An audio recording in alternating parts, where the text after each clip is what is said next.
Hello दोस्तों, मैं हूं मंतोष और आपका स्वागत करता हूं आपके अपने यूट्यूब चैनल पे जिसका नाम है इन मैजिकल क्लासेस। आज हम कक्षा 12वीं की विषय अर्थशास्त्र का यूनिट 2 को समझेंगे। उसके इससे पहले हमने यूनिट 1 को पढ़ लिया था। उसका वीडियो हमारे यूट्यूब चैनल पे अपलोड कर दिया गया है। अगर आप उसे नहीं देखे हैं तो देख लीजिए, क्योंकि इस चैप्टर के बहुत से ऐसे प्रश्न होंगे जो उससे रिलेटेड होंगे और आपको समझने में आसानी होगी अगर आप वो पढ़ लेंगे तो। चलिए, आज का हमारा पहला टॉपिक है उपयोगिता को परिभाषित करें। उपयोगिता को परिभाषित करना है। चलिए देखते हैं। इसका आंसर होगा, वस्तुओं या सेवाओं में मानवीय आवश्यकताओं को संतुष्ट करने की जो क्षमता होती है उसे उपयोगिता कहते हैं। इस परिभाषा को पूरा पढ़ने के बाद समझ में आ जा रहा है कि उपयोगिता किसे कहते हैं। यानी कि इस परिभाषा को कहने का मतलब है कि वस्तु में हमें संतुष्ट करने का जो गुण होता है उसे उपयोगिता कहते हैं। हम कोई भी वस्तु खरीदते हैं, उसका उपभोग करते हैं तो हमें संतुष्टि मिलती है। तो जो वस्तु का गुण हुआ हमें संतुष्ट करने का, उसे उपयोगिता कहते हैं। चलिए एक एग्जाम्पल लेते हैं।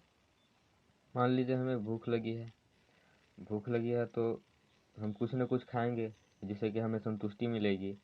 तो जो वस्तु हम खाएं उसका जो गुण हुआ, जिसके खाने के बाद हमें संतुष्टि मिली, उसे ही उपयोगिता कहते हैं। हमारा अगला टॉपिक है सीमांत उपयोगिता। इसे अंग्रेजी में मार्जिनल यूटिलिटी कहते हैं।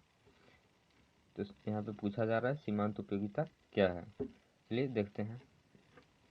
किसी वस्तु की एक अतिरिक्त इकाई का उपभोग करने पर कुल उपयोगिता में जो वृद्धि या कमी होती है उसे ही सीमांत उपयोगिता कहते हैं।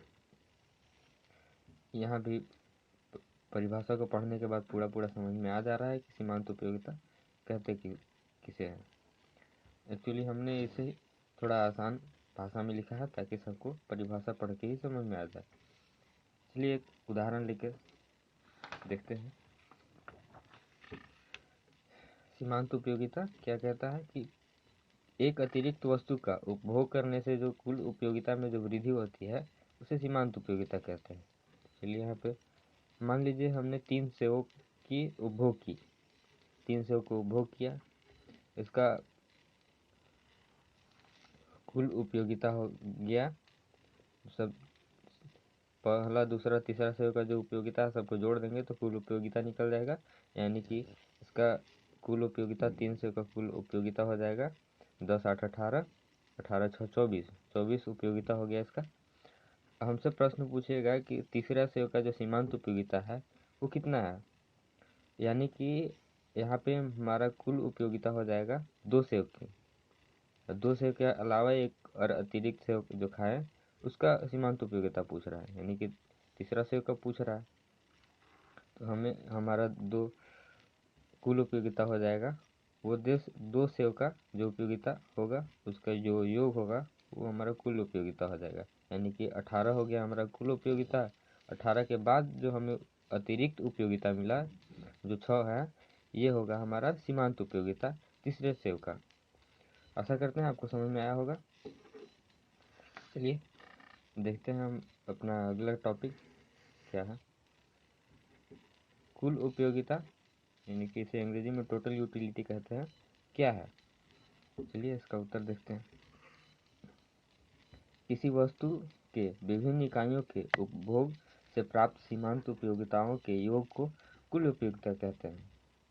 जैसा कि मैंने अभी आपको बताया था कि मान लीजिए हमने 3 सेव का उपभोग किया तो हमारा कुल उपयोगिता तीनों सेवों से मिलने वाली उपयोगिताओं को के योग को कुल उपयोगिता कहते हैं। यानी कि 10 8 18 और 6 24 जो होगा वो हमें हमारा 3 सेवों की कुल उपयोगिता होगा।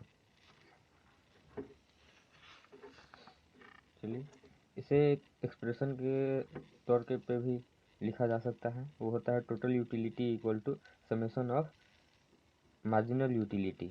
और ये एमसीक्यू में अधिकतर बार पूछ लिया जाता है एग्जाम में, तो आप इसे ध्यान रखिएगा। अगर आप इसे ध्यान रखिएगा तो आपका 1 नंबर का क्वेश्चन मिस नहीं होगा एग्जाम में।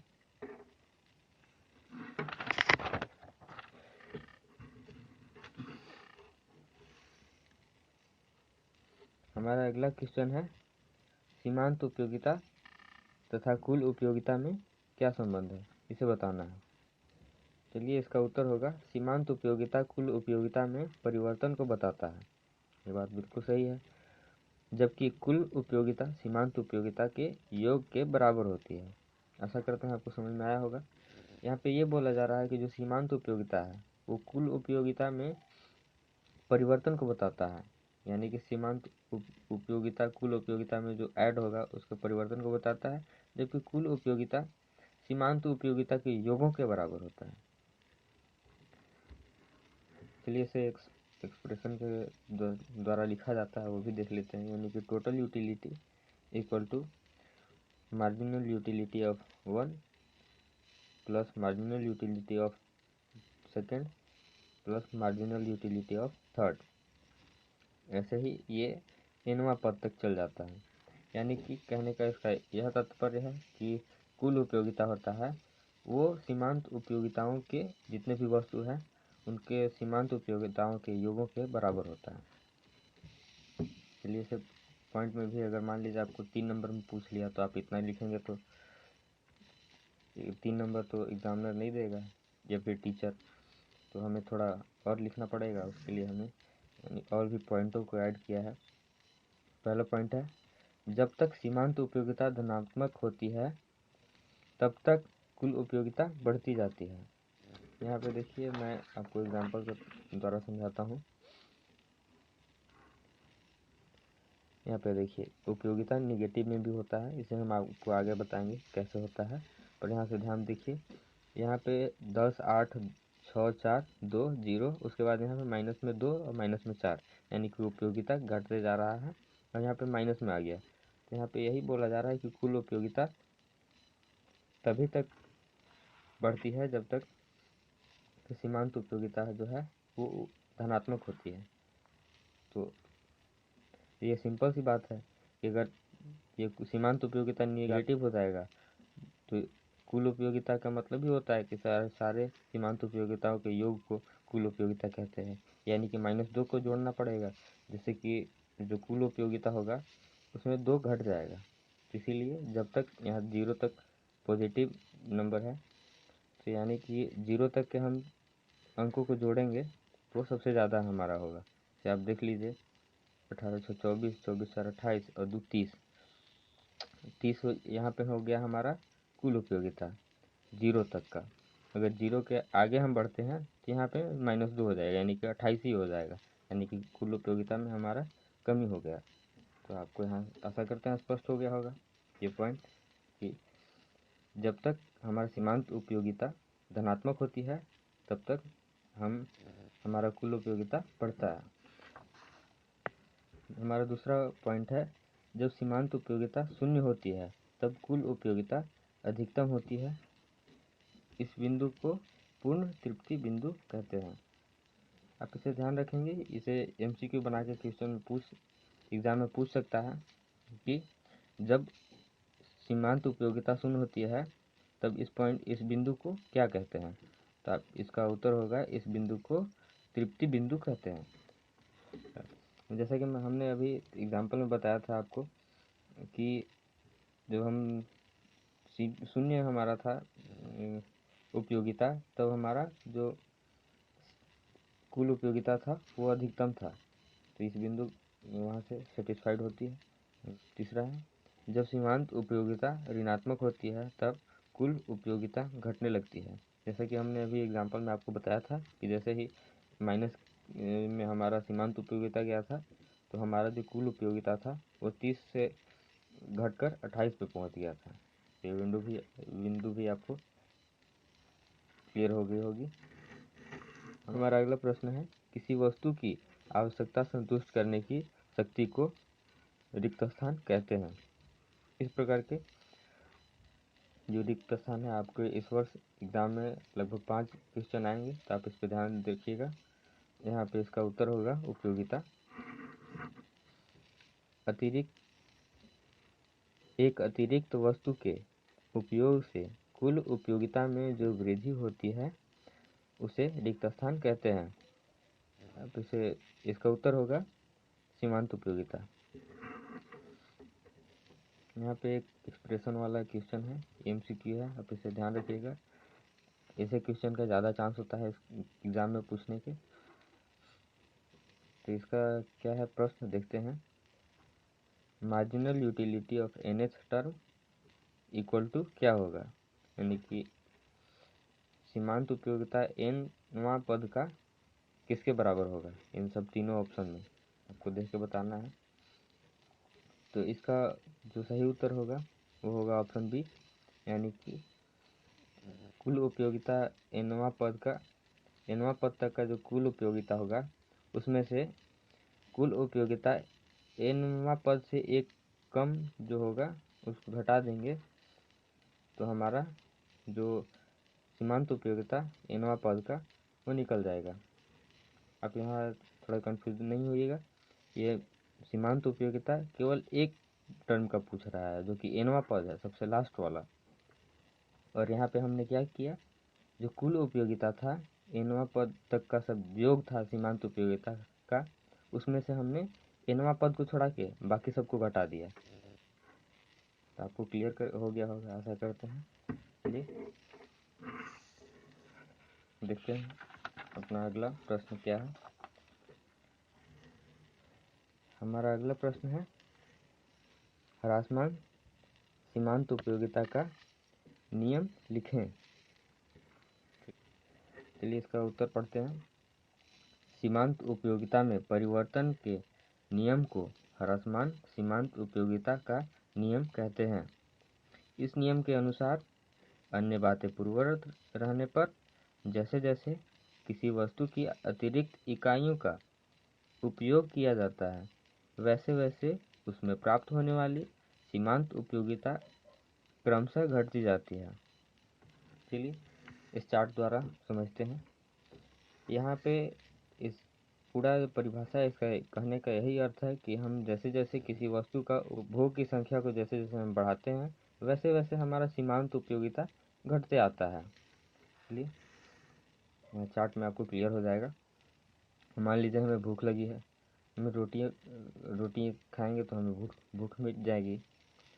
तो यहाँ पे दर्शाया गया है कि पहले रोटी में हमें 8 उपयोगिता मिलती है, दूसरी रोटी में 6 उपयोगिता मिलती है, तीसरी रोटी में 4, चौथी रोटी में 2, पांचवी रोटी में 0 और छठी रोटी जब हम खाते हैं तो -2 हो जाता है, यानी कि उपयोगिता माइनस में चली जाती है। तो इससे आपको क्लियर हो जा रही है, क्योंकि उपयोगिता का परिभाषा तो हमने पहले ही बता दिया है कि ये होता है वस्तु का वह गुण जो हमें वस्तु का उपभोग करने से संतुष्टि मिलती है, उसे ही उपयोगिता कहते हैं। यानी कि जब हम पहले रोटी खाएंगे तो हमें ज़्यादा संतुष्टि मिलेगी, फिर दूसरी रोटी खाएंगे तो उससे थोड़ा कम संतुष्टि मिलेगा, तीसरी रोटी थोड़ा कम मिलेगा, जब पेट भर जाएगा तो 0 संतुष्टि, और जब पेट भरने के बाद कोई ज़बरदस्ती खिलाए तो वो फिर माइनस में चला जाएगा। इच्छा नहीं है फिर भी ज़बरदस्ती खिला रहा है। चलिए हमारा अगला प्रश्न है, ह्रासमान सीमांत उपयोगिता नियम की क्या मान्यताएं या फिर इसे कहते हैं सीमाएं हैं। इसका पहला मान्यता है, उपभोक्ता की रुचि में कोई परिवर्तन नहीं होना, यानी कि उपभोक्ता की रुचि में उपभोग करने टाइम कोई परिवर्तन नहीं होना चाहिए। उपभोग की जाने वाली वस्तु की समरूप तथा समान गुण वाली हो, यानी कि जो वस्तु हम खरीद रहे हैं ऐसा नहीं है कि एक हम रोटी खरीदे दूसरा हम ब्रेड खरीद लिए तो दोनों के बीच का सीमांत उपयोगिता निकालेंगे, तो ये गलत बात है। यहाँ अगर आप ह्रासमान नियम के अनुसार सीमांत उपयोगिता निकाल रहे हैं तो इसमें अगर रोटी खरीद रहे हैं तो रोटी ही होना चाहिए, ज़्यादा बड़ा रोटी, एक छोटा रोटी नहीं होना चाहिए, सेम आकार का होना चाहिए। और हमारा तीसरा जो मान्यता है वो है 2 इकाइयों के उपभोग में समय का अंतराल न हो, यानी कि ऐसा भी नहीं है कि हम अगर रोटी खरीद रहे हैं या फिर खा रहे हैं तो एक रोटी अभी खाया 2 घंटा बाद फिर दूसरा रोटी खाएंगे, तो ये ह्रासमान नियम को सेटिस्फाई नहीं करेगा। चलिए हमारा अगला प्रश्न है, उपभोक्ता संतुलन क्या है समझाइए। यानी कि एक उपभोक्ता संतुलन की स्थिति में कब आता है। इस प्रकार से भी इस पर क्वेश्चन को पूछ सकता है, तो उसका भी उत्तर सेम यही होगा, आप ध्यान रखिएगा। इसका उत्तर होगा, एक उपभोक्ता संतुलन की अवस्था में तब पहुंचता है जब वस्तु की कीमत तथा सीमांत उपयोगिता बराबर हो जाती है। उपभोक्ता किसी वस्तु की खरीद की मात्रा को तब तक वृद्धि करता है जब तक कि सीमांत उपयोगिता कीमत के बराबर न हो जाए। यानी कि एक उपभोक्ता संतुलन की स्थिति में तब पहुंचता है जब वस्तु का जो सीमांत उपयोगिता है वह वस्तु के मूल्य के बराबर न हो जाए, और जब तक उपभोक्ता संतुष्ट नहीं होता है तब तक वह वस्तु की खरीदी की संख्या को बढ़ाते रहता है। इसका कहने का मेन मतलब यही था। चलिए यहाँ पे आपको दिखाते हैं, हमने एक ही चार्ट मल्टीपर्पज़ रोल के लिए बनाया था ताकि सभी प्रश्नों को इसी उदाहरण के साथ डिस्कस कर लिया जाए। चलिए आप देखिए, यहाँ पे हमारे वस्तु की संख्या से कोई मतलब नहीं है। उपभोक्ता संतुलन के लिए हमें केवल सीमांत उपयोगिता वस्तु का देखना है और वस्तु का मूल्य। तो आप यहाँ पे देख सकते हैं कि हमने जब 4 वस्तुओं की खरीदी की तो हमारा जो सीमांत उपयोगिता था, जब हमने चौथी वस्तु का खरीदी की तो हमारा सीमांत उपयोगिता था 4, और प्रत्येक जो सेव था, यहाँ पे वस्तु सेव है, और प्रत्येक जो सेव है उसका मूल्य 4 है। तो यहाँ पे सीमांत उपयोगिता भी 4 और प्रत्येक सेव का मूल्य भी 4। तो इस स्थिति में उपभोक्ता ज़्यादा संतुष्ट दिखाई देगा। इसी अवस्था को उपभोक्ता संतुलन की अवस्था कहते हैं। ऐसा करते हैं, आपको समझ में आया होगा। किसी भी प्रकार का अगर कोई भी प्रश्न होता है तो आप हमसे पूछ सकते हैं कमेंट बॉक्स में लिखकर। हम पूरा कोशिश करेंगे उसे आपको समझाने की। चलिए हमारा अगला प्रश्न है, उपभोक्ता संतुलन के शर्तें एवं मान्यताएं के बारे में बताइए। उपभोक्ता संतुलन की शर्तें पहले देख लेते हैं। चलिए क्या है। पहला शर्त है, उपभोक्ता संतुलन उपभोक्ता द्वारा किसी वस्तु के उपभोग की वह स्थिति है जब वस्तु से प्राप्त सीमांत उपयोगिता का मौद्रिक मान के मूल्य के बराबर हो जाए। यानी कि ये पूरा लैंग्वेज का एक ही मतलब है कि वस्तु का जो सीमांत उपयोगिता है वह वस्तु की मौद्रिक मूल्य के बराबर हो जाए। ये इस पूरे परिभाषा या फिर ये पूरे लैंग्वेज का मतलब यही है, और ये इसका पहला शर्त है। दूसरा जो हमारा शर्त है वो है, उपभोक्ता संतुलन वही होता है जहां वस्तु के उपभोग से प्राप्त सीमांत उपयोगिता का मौद्रिक मान तथा वस्तु के बाजार कीमत में अंतर शून्य होती है। ये पूरा यही बात को कह रहा है, क्योंकि ये प्रश्न 5 नंबर में या फिर 4 नंबर में भी पूछ लिया जाता है कभी कभी, इसीलिए हमने इसको थोड़ा लंबा किया है ताकि आपको अगर कम लिखेंगे तो कम ही नंबर मिलेगा। इसलिए तो ये बोल रहा है कि वस्तु का जो सीमांत उपयोगिता है और जो वस्तु का बाजार मूल्य है उसमें कोई भी जब अंतर नहीं होगा, ये इसका दूसरा शर्त है। कहने का वही मतलब है कि जो बाजार का कीमत है, यानी कि वो जो वस्तु का कीमत है वो सीमांत उपयोगिता के बराबर होगा। ये तो पूरा पहला ही बात को कह रहा है, पर हमें अगर लंबा करके लिखना है तो हमें ये सब बातें उल्टे पुल्टे करके लिखने पड़ते हैं। चलिए अब देखते हैं उपभोक्ता संतुलन की मान्यताएं क्या है। इसका पहला मान्यता देखते हैं, उपभोक्ता विवेकशील होता है तथा उपभोग में अपनी संतुष्टि को अधिकतम करने की कोशिश करता है। इसका मान्यता है।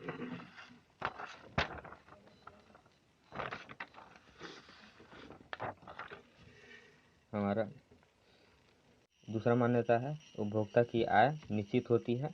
यानी कि उपभोक्ता की आय में वृद्धि या कमी नहीं होती है, निश्चित आय पे चीज़ों की वस्तुओं की खरीद बिक्री करता है। तीसरा है, वस्तुएं समरूप तथा छोटी छोटी इकाइयों में उपलब्ध होती है। ये इसका तीसरा मान्यता है। चौथा, उपयोगिता की माप संभव हो।